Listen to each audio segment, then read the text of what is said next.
ఇవాళ కలియుగంలో మనమందరం గాయత్రి చేస్తున్నాం.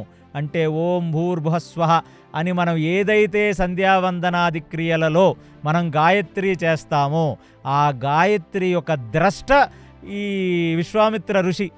ఆయనకి ముందు కనిపించింది. ఒక్కొక్క ఋషికి మంత్రం స్ఫురిస్తుంది.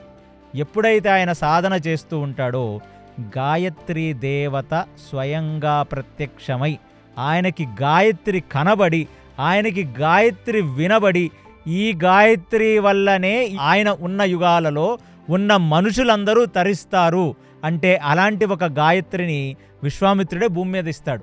4 వర్ణాల వాళ్ళు ఆయన ఇచ్చిన గాయత్రితో వాళ్ళు సంధ్యావందనాది క్రియలు చేసి ధర్మమునందు పూనికతో బ్రతికితే వారికి మోక్షం దొరుకుతుంది. వారి యొక్క వర్ణధర్మాన్ని చెయ్యటానికి కూడా గాయత్రియే ఒక ప్రేరణనిస్తుంది.